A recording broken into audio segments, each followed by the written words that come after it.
Quarta-feira, dia de tempo corrido, seja bem-vindo a mais um programa no qual vai ficar a conhecer histórias de benfiquistas e hoje um benfiquista que já vai reconhecendo aqui da BTV, Hélio Azevedo, tem sido nosso habitual comentador também para o handball e hoje vamos ficar a descobrir um bocadinho melhor a sua história. Hélio, muito obrigada por ter vindo aqui ao nosso programa.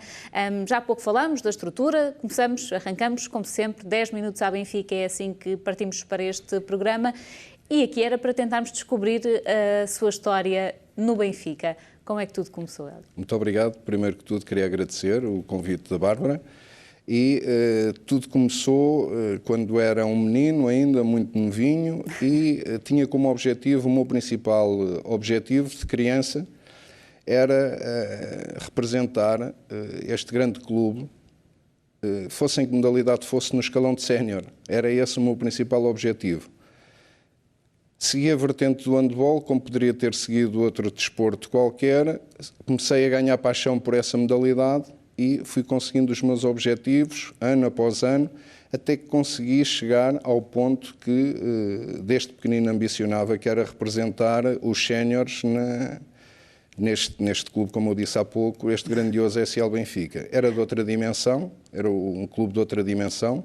O handball tinha outra dimensão também, mas consegui, e nesse meu primeiro ano de sénior, poderei considerar a cereja no topo do bolo, consegui a minha internacionalização contra a seleção da Argélia, um jogo disputado em Olhão que ainda hoje recordo com bastante saudosismo. Então, mas quer dizer, polivalente no desporto, já ficou assente, depois essa predileção para o handball. Mas e o Benfica? Foi por tradição familiar? O Benfica, eu disse há pouco que essa paixão veio de pequenino. Os meus pais viviam em Benfica, na estrada de Benfica, eu nasci na estrada de Benfica, tenho o orgulho e tenho a honra de, no verso do meu antigo bilhete de identidade, há um campo que menciona a naturalidade e nesse campo vem mesmo preenchido Benfica-Lisboa, que era a junta de freguesia a que eu pertencia. Com o passar dos tempos, ganhei uma admiração especial por um grande desportista, um grande atleta, que por sinal representava o Benfica, que era o guarda-redes de hóquei em patins, António Ramalhete. Eu era pequenino e ele vinha dos treinos e os pais viviam junto aos meus pais, e ele pegava em mim, íamos lanchar e começou aí a admiração pelo mundo do desporto. Tudo era uma inovação para mim, tudo era diferente. O António Ramalhete, ainda hoje mantenho amizade com ele, ainda hoje o admiro e foi aquele símbolo que me inspirou a ser do Benfica, a seguir uma carreira desportista. E como é que vem a paixão do Benfica? A paixão do Benfica vem também e deve-se bastante ao seguinte. A minha mãe tinha 3 tios que eram benfiquistas ferrenhos, daqueles que hoje em dia já não acontece isso. Um deles vinha ao domingo de manhã deixar o seu bilhete de identidade a marcar o lugar no Estádio da Luz e depois, quando chegava a hora do jogo, era geralmente ao domingo às 3 horas, estava o lugar reservado e entrava com o cartão de sócio e não havia qualquer problema. Quando um desses tios não vinha assistir ao jogo, a alternativa que surgia era juntava-me com 1 ou 2 amigos, vinhamos a pé pela estrada de Benfica fora, chegávamos ao Estádio da Luz, ao velhinho Estádio da Luz, e juntávamos a um senhor e pedíamos o favor de nos deixar entrar com ele. E ele então dava-nos a mão e quando chegávamos ao porteiro, deixa entrar porque é meu sobrinho ou porque é o meu afilhado. E era assim que nós vivíamos os momentos de miúdo do Benfica intensamente. Exatamente. E depois o handball. E o handball foi realmente um momento especial vivido aqui no Benfica, que ainda hoje há essa procura por reviver esses momentos. Conte-nos lá o que é que tem feito também para reviver esses anos que passou de águia ao peito no handball.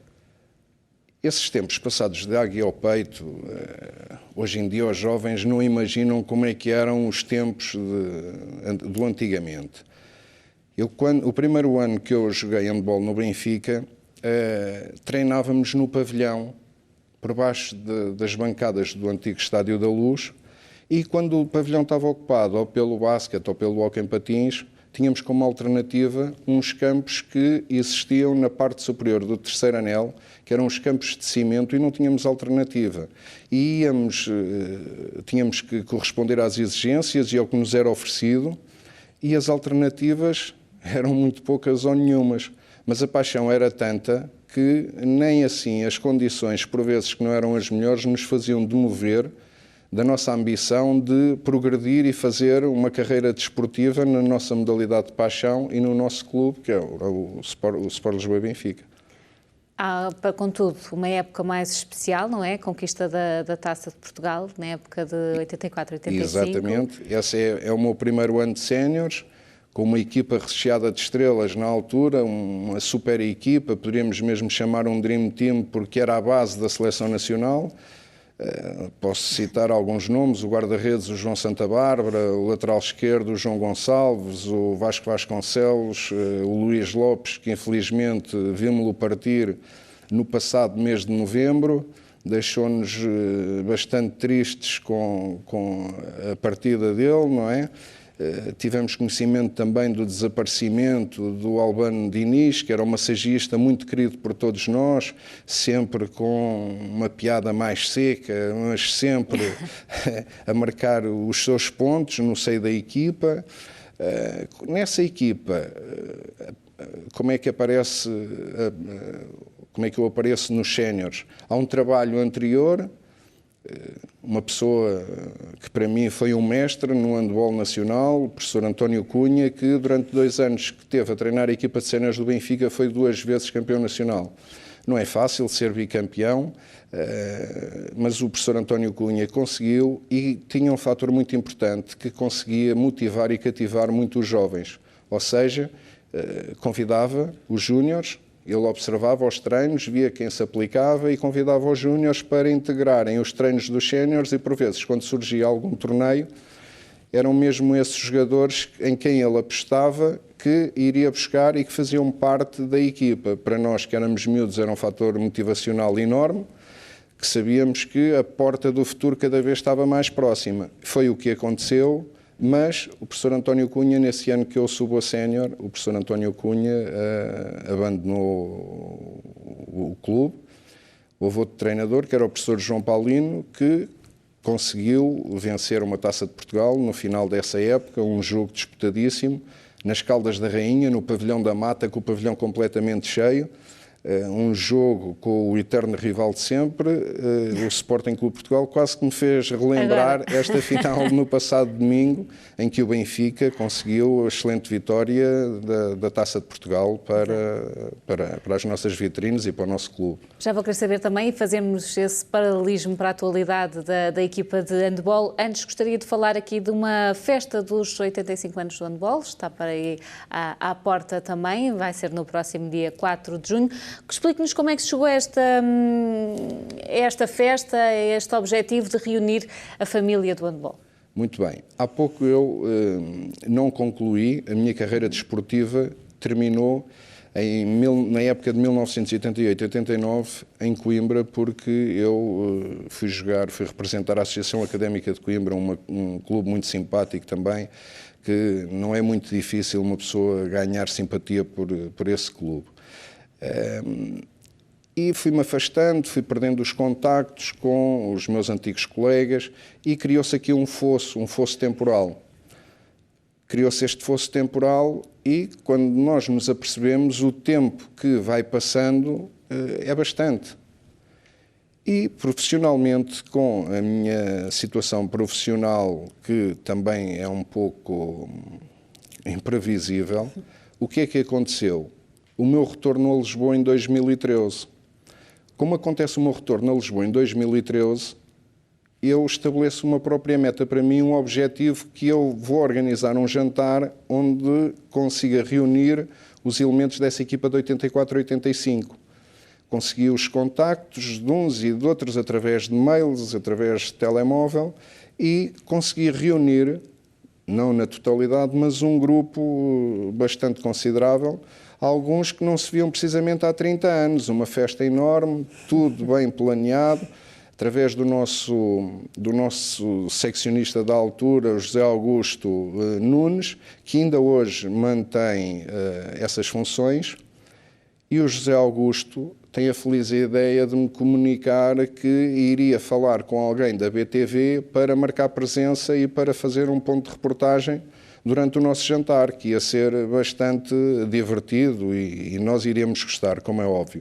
Só que, na véspera do nosso evento, que ficou marcado para dia 6 de janeiro, dia de Reis, temos a triste notícia do desaparecimento do nosso sempre querido e estimado grande King Eusébio.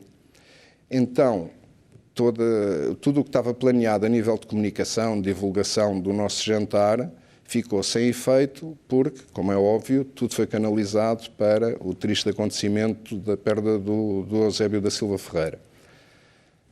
Juntámos, ficámos com os contactos, partimos para mais um ano, daqui para um ano vamos nos encontrar novamente. O pontapé de saída estava dado e agora já ninguém nos irá parar.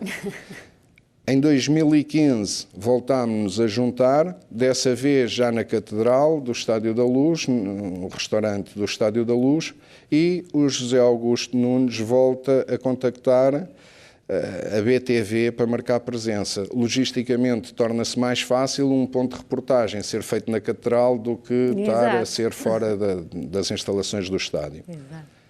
Aí assim houve mais adesão, a emotividade marcou a sua presença, não é?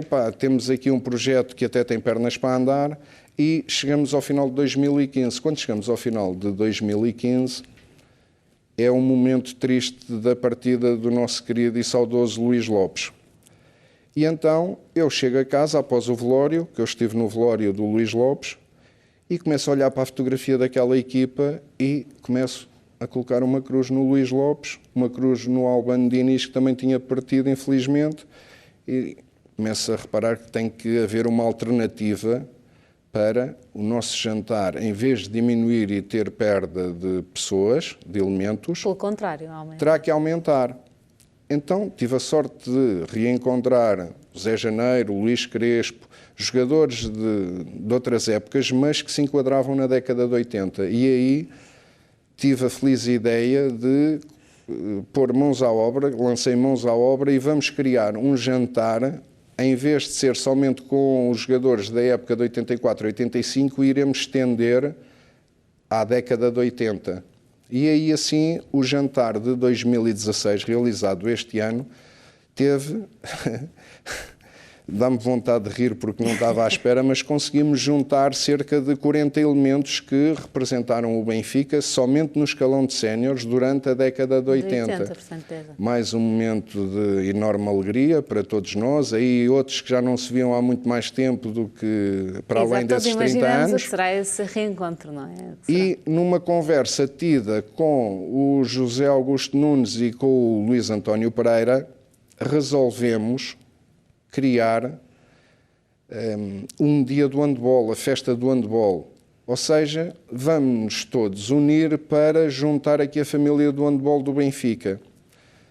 Temos a sorte deste ano, 2016, ser o ano do 85º aniversário. Este ano o handball do Benfica vai comemorar o seu 85º aniversário. E então foi criada uma comissão organizadora, composta pela Irene Henriques, pela Maria João Pereira, pela Fátima Bastos Lopes, irmã dos irmãos Bastos Lopes, Carlos Garcia, eu próprio e os dois elementos que juntos têm quase 100 anos de dirigismo, que eu ainda há pouco falei neles, José Augusto Nunes e Luís António Pereira. Iniciámos com uma primeira reunião a criação desta comissão organizadora e estabelecemos aqui algumas etapas e alguns pontos que tínhamos que pôr em andamento. Está então em marcha, não é? Está em plano de marcha. Decidimos que a data escolhida seria o dia 4 de junho, em que vai ser o dia do aniversário do handball do Benfica, e resolvemos, em boa hora, criar um grupo do Facebook chamado SLB Handball Legends. Eu aproveito para reforçar aqui a ideia de algum atleta que tenha representado o Benfica, seja em que escalão etário for, na modalidade de handball, que peça para aderir a esse grupo, SLB Handball Legends. Eu creio que nós estamos também a passar exatamente no nosso destaque, está a passar essa informação. Força, continua. Muito bem. E através da criação deste grupo de Facebook, do SLB Handball Legends, só para nós termos a noção como faz movimentar aqui esta troca de opiniões e a criação de novos contactos, em 15 dias que o grupo tem, temos cerca de 300 membros, que é super agradável para quem está do lado de cá, quem está na comissão organizadora, e a força das pessoas que fazem a intenção de pertencer a esse grupo. Temos o caso de um dos holandeses que jogaram no início dos anos 90 no Benfica, que pediu adesão. Temos um diretor que era o Sr. Diamantino, que era um seccionista do handball feminino, que teve que se deslocar para a Inglaterra por vias profissionais. Sim, também radicou-se em Inglaterra. Ainda hoje tive a confirmação de ele me pedir se era mesmo no dia 4 de junho, que era para marcar a viagem para estar presente. Só para vermos a dimensão deste evento. Dia 4 de junho está assente na agenda de toda a gente, festa dos 85 anos do handball do Benfica, também com esta organização. Uma visita ao museu, há também fotografia do grupo planeada, um jogo, ou muitos jogos, aliás, porque vão ser muitos, com certeza. Exatamente, desde os minis aos infantis, iniciados, juvenis, júniores, veteranos, masculinos e femininos. É um dia que vai ser repleto de handball. Muitos jogos, ouvi dizer que um tempo mais reduzido, para que toda a gente possa manter ali os bons ritmos. Cuidado com as lesões também. Exatamente. E depois terminar tudo num bom convívio também em jantares. É isso que se pretende. Assim fica estabelecida também esta exatamente, onde haverá muita troca de histórias em cada mesa, de certo que irá ser um dia inesquecível. Uma grande animação. Hélio, infelizmente temos que ir avançando, até porque, curiosamente, e há pouco podemos revelar isto aos nossos telespectadores, estivemos a conversar e tem, curiosamente, no tempo de leitura de hoje, traz-nos a sugestão de um livro muito interessante, que tem uma história também muito interessante para si. Vamos então falar sobre esse livro. É o Não Entra Por Acaso, o que o futebol tem de ensinar à gestão, de Ferran Soriano. Um nome que também diz muito, não é? A atualidade esportiva. Sim, neste livro eu consigo concentrar aqui assim duas das minhas grandes paixões também, além do handball e além do Sport Lisboa e Benfica, que é a gestão. A minha formação académica é em gestão de empresas e ainda tenho como objetivo uma pós-graduação ou um mestrado em gestão desportiva, marketing desportivo. Vamos ver com calma. Ainda não perdi a esperança, como se costuma dizer. Este livro do Ferran Soriano é nem mais nem menos do que um paralelismo entre a gestão desportiva e a gestão empresarial. Certo que os telespectadores da BTV não sabem quem é o Ferran Soriano. O Ferran Soriano é um gestor de top que foi entre 2013 e 2008 o diretor desportivo de um clube imenso, a nível mundial, quase ao nível do Benfica, que dá pelo nome de Futebol Clube Barcelona. As grandes equipas, os grandes títulos conquistados pelo Barcelona, os adeptos que estão em Camp Nou batem palmas e pensam que tudo aparece por acaso ou com um clicar de dedos, mas não é bem assim. Tem que haver uma estrutura muito bem definida, muito sólida e muito resistente a várias adversidades. O Ferran Soriano foi diretor desportivo do Futebol Clube de Barcelona entre 2013 e 2008 e, a partir de 2008, passa a ser convidado como CEO de uma grande empresa de aviação espanhola. É entre estes dois casos práticos que consegue aqui um paralelismo. Mas o Ferran Soriano, que neste momento, por sinal, até é o manager, o verdadeiro manager do Manchester City, diz que, e muito bem... Portanto, aqui já está explicado porque é que Pep Guardiola vai para o City. Não é difícil de entender, Bárbara. Agora. Muito bem. E eu queria falar um pouco aos telespectadores da BTV e aos benfiquistas para dar um pouco a conhecer como é que surge do nada, como é que o Real Madrid anda lá em cima, como é que o Manchester United anda lá em cima, como é que o Chelsea aparece lá em cima, como é que o Bayern de Munique é o colosso que todos nós sabemos que é, tudo devido a uma estrutura montada, uma estrutura de Vitória composta pelas equipas de gestão das organizações. As equipas de gestão das organizações assentam em 3 pilares muito fortes, que são o visionário, o Dr. N, iremos chamar assim, e os operários. Para conseguir aqui um paralelismo entre um visionário no mundo empresarial, no mundo empresarial, o visionário é aquele que olha mais à frente, é aquele... não olha, como eu costumo dizer, não está somente a olhar para a biqueira dos sapatos, está a olhar muito mais adiante do que os outros, daí ser o visionário. As características dele é um entusiasmo contagiante, muito mais emotivo do que os outros elementos dentro de uma organização. É o dono da intenção, é o dono da intenção do fazer acontecer nas organizações. Quase aquele que traça os objetivos, será? Não diria tratar assim já os objetivos, Bárbara. O do planeamento já vamos lá mais à frente, também há lugar para ele. Aqui este visionário que todos pretendem tem que ser uma pessoa ajuizada, não pode ser um visionário que hoje tenha uma ideia, amanhã tenha outra ideia, daqui a bocado já surge outra ideia, senão torna-se um visionário irrelevante, começa a deixar de ter credibilidade e passa ao lado. Por passar ao lado e arranjando aqui um paralelismo com o futebol, com o desporto, poderemos considerar este visionário os jogadores de talento que aparecem nas equipas, os jogadores criativos, os imprevisíveis.